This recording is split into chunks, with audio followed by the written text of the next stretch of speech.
ನಮಸ್ಕಾರ, ಆದಾಬ್, ಜೈ ಭೀಮ್. ನಾನು ನಿಮ್ಮ ಭಾಗ್ಯನಾರಾಯಣ ಬೊಗವರಪು.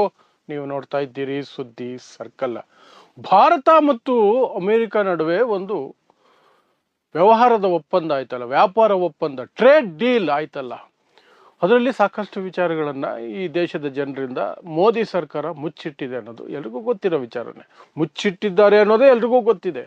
ಆದರೆ ಮುಸ್ಲಿಮರ ದ್ವೇಷದ ಕಾರಣಕ್ಕೆ, ಅಂಧಭಕ್ತಿಯ ಕಾರಣಕ್ಕೆ ಅದನ್ನು ಒಪ್ಪಿಕೊಳ್ಳೋದಕ್ಕೆ ಮನಸ್ಸುಗಳು ಸಿದ್ಧ ಇಲ್ಲ.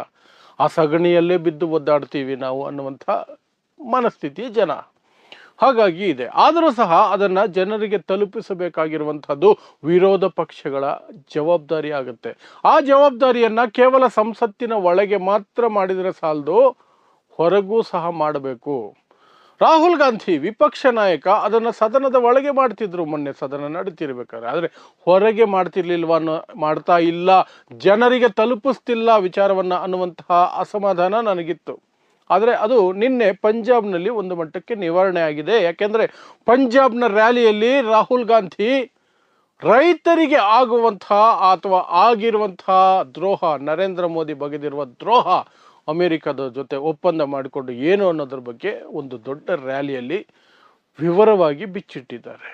ಆ ಮೂಲಕ ಈ ದೇಶದ ರೈತರ ಮುಂದಿನ ಪಾಡೇನೋ ಅನ್ನುವ ಪ್ರಶ್ನೆಯನ್ನು ಇಟ್ಟಿದ್ದಾರೆ. ಅದರ ಜೊತೆಗೆ ನಿಮ್ಮ ಜೊತೆ ನಾನಿರ್ತೀನಿ ಅನ್ನುವಂಥ ಭರವಸೆಯನ್ನು ಸಹ ಕೊಟ್ಟಿದ್ದಾರೆ. ಸೊ ಏನೆಲ್ಲ ಮಾತಾಡಿದ್ರು ಆ ರ್ಯಾಲಿಯಲ್ಲಿ ರಾಹುಲ್ ಗಾಂಧಿ ಅನ್ನೋದನ್ನು ಒಂದಷ್ಟು ವಿವರಿಸುವ ಪ್ರಯತ್ನ ಮಾಡ್ತೀನಿ. ಆ ಮೂಲಕ ನಿಮಗೂ ಸಹ ನರೇಂದ್ರ ಮೋದಿ ಯಾವ ಮಟ್ಟಕ್ಕೆ ಸರೆಂಡರ್ ಆಗಿ ಅಮೆರಿಕಾಗೆ, ಅದು ಎಪ್ಸ್ಟೀನ್ ಫೈಲ್ಸ್ ಕಾರಣಕ್ಕೋ, ಅದಾನಿ ಕಾರಣಕ್ಕೋ, ಅಂಬಾನಿ ಕಾರಣಕ್ಕೋ, ಯಾವುದೋ ಒಂದು ಕಾರಣಕ್ಕೆ ನರೇಂದ್ರ ಮೋದಿ ಸರೆಂಡರ್ ಆಗಿರೋದು ಎದ್ದು ಕಾಣ್ತಾ ಇದೆ.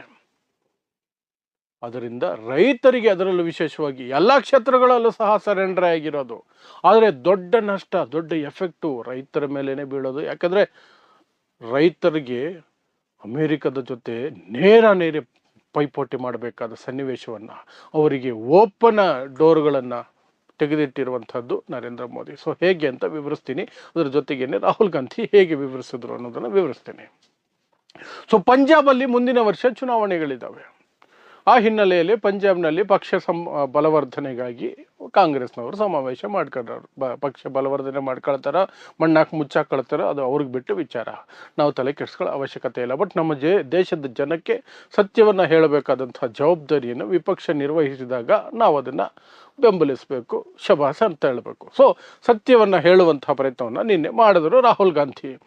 ಸೊ ಆ ರೈತರ ಸಮಾವೇಶ ಅಥವಾ ಅಲ್ಲಿ ಸೇರಿದ್ದಂತಹ ಜನರಿಗೆ ರೈತರ ವಿಚಾರವಾಗಿ ಭಾರತ ಅಮೆರಿಕ ಜೊತೆ ಮಾಡ್ಕೊಂಡಿದೆಯಲ್ಲ ಟ್ರೇಡ್ ಡೀಲ್, ವ್ಯಾಪಾರ ಒಪ್ಪಂದ, ಅದರಲ್ಲಿ ರೈತರಿಗೆ ದ್ರೋಹ ಬಗೆಯಲಾಗಿದೆ ನರೇಂದ್ರ ಮೋದಿ ಕಡೆಯಿಂದ ಅನ್ನೋದನ್ನು ವಿವರಿಸ್ತಾ ಅವರು ಎತ್ತಿದಂತಹ ವಿಚಾರಗಳೇನು ಅಂದರೆ, ಅಮೆರಿಕದ ಕೃಷಿ ಉತ್ಪನ್ನಗಳು ಭಾರತದ ಮಾರುಕಟ್ಟೆಗೆ ಯಾವುದೇ ಲಂಗು ಲಗಾಮಿಲ್ಲದೆ ಬಂದು ಬೀಳಬಹುದು.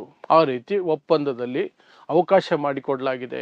9 ಲಕ್ಷ ಕೋಟಿ ಪದಾರ್ಥಗಳು, 9 ಲಕ್ಷ ಕೋಟಿ ವಸ್ತುಗಳು, ಕೃಷಿ ಉತ್ಪನ್ನಗಳು ಸಹ ಭಾರತಕ್ಕೆ ಅಮೆರಿಕದಿಂದ ಬರೋದಕ್ಕೆ ಅವಕಾಶ ಇದೆ.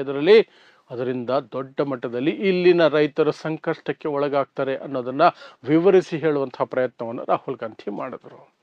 ಅದರ ಜೊತೆಗೇನೆ ರಾಹುಲ್ ಗಾಂಧಿ ರೈತರಿಗೆ ನೆನಪಿಸಿದ್ದು, ಈ ಹಿಂದೆ ರೈತರಿಗೆ ಬರ ಎಳುವ ಪ್ರಯತ್ನವನ್ನ ನರೇಂದ್ರ ಮೋದಿ ಮಾಡಿದ್ರಲ್ಲ, ಒಂದಷ್ಟು ಕಾನೂನುಗಳನ್ನು ತಂದು, ಕಾಲಾ ಕಾನೂನು ಅಂತ, ಅದು ರೈತರಿಗೆ ಮನದಟ್ಟಾಗಿ ವರ್ಷಗಟ್ಟಲೆ ಅವರು ಪಾಪ ಮಳೆ ಚಳಿ ಇನ್ನೇನು ಬಂದರೂ ಸಹ ನಾವು ಇಲ್ಲೇ ಇರ್ತೀವಿ ಅಂತ ಹೇಳಿ ದೆಹಲಿಯನ್ನು ಆಲ್ಮೋಸ್ಟ್ ಬ್ಲಾಕ್ ಮಾಡ್ಕೊಂಡು ಕೂತಿದ್ರು. ಪ್ರತಿಭಟನೆ ಮೇಲೆ ಪ್ರತಿಭಟನೆ ಮಾಡ್ತಿದ್ರು. 100 ಜನ ಜೀವ ಕಳ್ಕೊಂಡ್ರು. ಪೊಲೀಸರ ದೌರ್ಜನ್ಯಕ್ಕೆ ಒಳಗಾದರು, ಅವಮಾನಗಳಿಗೆ ಒಳಗಾದರು, ಟೀಕೆಗಳಿಗೆ ಒಳಗಾದರು, ಉಗ್ರವಾದಿಗಳು ಅಂತ ಕರೆಸ್ಕೊಂಡ್ರು. ಎಲ್ಲವೂ ಸಹ ಮಾಡಿದ್ದು ನರೇಂದ್ರ ಮೋದಿ ಅನ್ನೋದನ್ನ ರಾಹುಲ್ ಗಾಂಧಿ ಮತ್ತೆ ನೆನಪಿಸಿದ್ರು. ಅದೇ ರೀತಿ ಕಾನೂನುಗಳನ್ನು ಯಾವಾಗ ಆ ಕಾನೂನುಗಳನ್ನು ತಂದಾಗ ನಿಮ್ಗೆ ಎಷ್ಟು ದ್ರೋಹ ಬಗೆಯೋದಕ್ಕೆ ಅವರು ಪ್ರಯತ್ನ ಮಾಡಿದ್ರು, ಈಗ ಈ ಕಾನೂನು ಅಥವಾ ಈ ಒಪ್ಪಂದ ಆಗಿದೆಯಲ್ಲ ಅಮೆರಿಕದ ಜೊತೆ, ಅದರಿಂದಲೂ ಸಹ ಅಷ್ಟೇ ಸಮಸ್ಯೆ ಆಗುತ್ತೆ. ಅದೇ ಮಟ್ಟದಲ್ಲಿ ನಿಮಗೆ ಒಂದು ದ್ರೋಹ ಬಗೆಯಲಾಗುತ್ತೆ ಅನ್ನೋದನ್ನು ವಿವರಿಸುವಂತಹ ಪ್ರಯತ್ನವನ್ನು ಮಾಡಿದ್ರು. ಯಾಕೆಂದರೆ ಆ ಒಂದು ಪ್ರಯತ್ನದ ಭಾಗವಾಗಿ ಮೋದಿ ಮಾಡಿದಂತಹ ನಾಟಕ ಅಥವಾ ಕುತಂತ್ರ, ಷಡ್ಯಂತ್ರ ಎಲ್ಲವನ್ನು ಸಹ ರೈತರು ಅರ್ಥ ಮಾಡಿಕೊಂಡು ಬೀದಿಗೆ ಬಂದಿದ್ದಕ್ಕೆ ಕೊನೆಗೆ ಪಂಜಾಬ್ ಚುನಾವಣೆಗಳು ಹತ್ತಿರ ಬಂದಾಗ ನರೇಂದ್ರ ಮೋದಿ ಕೈ ಮುಗಿದು ಕ್ಷಮೆ ಕೇಳಿ ರೈತರಲ್ಲಿ ಆ ಕಾನೂನುಗಳನ್ನು, ಆ ಕೆಟ್ಟ ಕೊಳಕ ಕಾನೂನುಗಳನ್ನು ವಾಪಸ್ಸು ಪಡೆದಿದ್ರು. ಅವುಗಳ ಮೇಲೆ ಅಷ್ಟು ನಂಬಿಕೆ ಇದ್ದಿದ್ರೆ, ಅವು ಸರಿ ರೈತರ ಹಿತಾಸಕ್ತಿಗೆ ತಂದಿರೋದು ಅನ್ನೋದು ಆಗಿದ್ದಿದ್ರೆ ಅದನ್ನು ವಾಪಸ್ ತಗೊಳ್ತಿರ್ಲಿಲ್ಲ. ತಗೊಂಡ್ರಾಗ. ಸೊ ಆ ಒಂದು ಕಾನೂನುಗಳನ್ನು ನೆನಪಿಸುವ ಮೂಲಕ ರಾಹುಲ್ ಗಾಂಧಿ ಮನದಟ್ಟು ಮಾಡಿಕೊಡೋದ್ರಲ್ಲಿ ಸಫಲ ಆಗಿದ್ದಾರೆ ಅಂತ ಹೇಳಬೇಕಾಗತ್ತೆ. ಯಾಕೆಂದರೆ ಅದನ್ನು ಅರ್ಥ ಮಾಡಿಕೊಂಡೇ, ಅದರಲ್ಲೂ ವಿಶೇಷವಾಗಿ ಪಂಜಾಬ್ ರೈತರೇ ಅದರಲ್ಲಿ ದೊಡ್ಡ ಮಟ್ಟದಲ್ಲಿ ಪಾಲ್ಗೊಂಡಿದ್ದು. ಪಂಜಾಬ್, ಹರಿಯಾಣದ ರೈತರು, ಆ ನಂತರ ಸ್ಥಾನ ಬರೋದು ಉತ್ತರ ಪ್ರದೇಶದ ರೈತರಿಗೆ. ಅವರೇ ಅತಿ ಹೆಚ್ಚು ಪ್ರತಿರೋಧ ಒಡ್ಡಿದ್ದು ಆ ಕಾನೂನುಗಳಿಗೆ. ಸೊ ಆ ಕಾನೂನುಗಳಿಗೆ ಸಮವಾಗಿ ಈ ಒಪ್ಪಂದ ಆಗಿದೆ ಅಂತ ಹೇಳಿದಾಗ ಅವ್ರಿಗೆ ಆಲ್ರೆಡಿ ಗೊತ್ತಿದೆ ಒಂದು ಕೆಟ್ಟ ಕಾನೂನು ಹೇಗೆ ರೈತರಿಗೆ ಒಂದು ರೀತಿಯಾದಂತಹ ಮರಣ ಶಾಸನ ಆಗುತ್ತೆ, ಅದರ ವಿರುದ್ಧ ನಾವು ಯಾವ ಮಟ್ಟದಲ್ಲಿ ಪ್ರತಿರೋಧವನ್ನು ಒಡ್ಡಬೇಕು ಅನ್ನೋದು ಅವ್ರಿಗೆ ಆಲ್ರೆಡಿ ಗೊತ್ತಿರೋದ್ರಿಂದ ಅದಕ್ಕೆ ಹೋಲಿಕೆ ಮಾಡುವ ಮೂಲಕ ರಾಹುಲ್ ಗಾಂಧಿ ಈ ಒಪ್ಪಂದ ಭಾರತ ಮತ್ತು ಅಮೆರಿಕ ನಡುವೆ ಆಗಿರುವಂತಹ ಟ್ರೇಡ್ ಡೀಲು ಸಹ ಅದಕ್ಕೆ ಸರಿಸಮನಾದಂತಹ ಅಪಾಯಕಾರಿಯಾದಂತಹದ್ದೇ, ನೀವು ಎಚ್ಚರಗೊಳ್ಳಬೇಕು ಅನ್ನೋದನ್ನು ಅವರಿಗೆ ಮನದಟ್ಟು ಮಾಡಿಕೊಟ್ಟಿದ್ದಾರೆ. ವಿರೋಧ ಪಕ್ಷಗಳು ಮಾಡಬೇಕಾದಂತಹ ಕೆಲಸವನ್ನು ಅವ್ರು ಮಾಡಿದ್ದಾರೆ. ಅದರಿಂದ ಅವ್ರ ಪಕ್ಷಕ್ಕೆ ಲಾಭ ಆಗಲಿ ನಷ್ಟ ಆಗಲಿ ಅದು ಕರ್ಮ, ಅದು ಏನು ನಮಗೆ ಚಿಂತೆ ಇಲ್ಲ. ನಮಗೆ ಜನಕ್ಕೆ, ಈ ದೇಶದ ಜನಕ್ಕೆ ಸತ್ಯ ಗೊತ್ತಾಗಬೇಕು ಅಷ್ಟೇನೆ. ಅದರ ಜೊತೆಗೆ ಒಂದು ಭರವಸೆಯನ್ನು ಸಹ ರಾಹುಲ್ ಗಾಂಧಿ ಕೊಟ್ಟರು. ನರೇಂದ್ರ ಮೋದಿ ಅಥವಾ ಅವರ ಸರ್ಕಾರ ಇಂತಹದ್ದು ಎಷ್ಟೇ ಪ್ರಯತ್ನ ಮಾಡಿದ್ರು ನಾನು ನಿಮ್ಮ ಜೊತೆ ನಿಲ್ತೀನಿ, ನಾವು ಅದಕ್ಕೆ ತಡೆ ಒಡ್ಡುವಂತಹ ಎಲ್ಲ ಪ್ರಯತ್ನಗಳನ್ನು ಮಾಡ್ತೀವಿ, ನಿಮ್ಮ ಹಿತಾಸಕ್ತಿ ಕಾಪಾಡೋದಕ್ಕೆ ನಾವಿದ್ದೀವಿ, ನಮ್ಮ ಶ್ರಮ ಇದ್ದೇ ಇರುತ್ತೆ ಅಂತ ಹೇಳುವ ಮೂಲಕ ಒಂದು ಭರವಸೆಯನ್ನು ಕೊಟ್ಟಿದ್ದಾರೆ.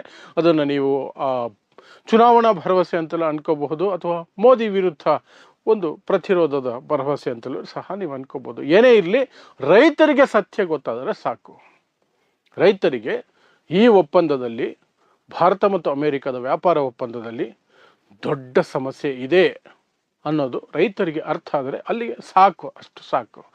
ಆಮೇಲೆ ರೈತರು ತಮ್ಮ ಉಳಿವಿಗಾಗಿ ಏನು ಮಾಡಬೇಕು ಅದನ್ನು ಮಾಡ್ಕೊಳ್ತಾರೆ. ಪ್ರತಿಭಟನೆಗಳು, ಸಂವಿಧಾನಾತ್ಮಕ ಹೋರಾಟ, ಕೋರ್ಟ್ಗೆ ಹೋಗೋದು, ಇನ್ನೇನೋ ಹೋಗೋದು, ಎಚ್ಚರಿಕೆಯಿಂದ ಇರೋದು, BJPಗೆ ಪಾಠ ಕಲಿಸೋದು, ಏನು ಬೇಕಾದ್ರೂ ಮಾಡ್ತಾರೆ, ಅದು ಅವ್ರಿಗೆ ಬಿಟ್ಟು ವಿಚಾರ. ಸೊ ಇದಿಷ್ಟು ರಾಹುಲ್ ಗಾಂಧಿ ನಿನ್ನೆ ಭಾರತ ಮತ್ತು ಅಮೆರಿಕ ನಡುವೆ ಆಗಿರುವಂತಹ ವ್ಯಾಪಾರ ಒಪ್ಪಂದದ ಒಳಗಿರುವಂತಹ ಕೃಷಿ ರೈತರ ವಿಚಾರದಲ್ಲಿ ಹೇಗೆ ನರೇಂದ್ರ ಮೋದಿ ದ್ರೋಹ ಬಗೆದಿದ್ದಾರೆ ಈ ದೇಶದ ರೈತರಿಗೆ ಅಂತ ವಿವರಿಸಿರುವಂತಹ ಭಾಷಣದ ವಿವರಗಳು.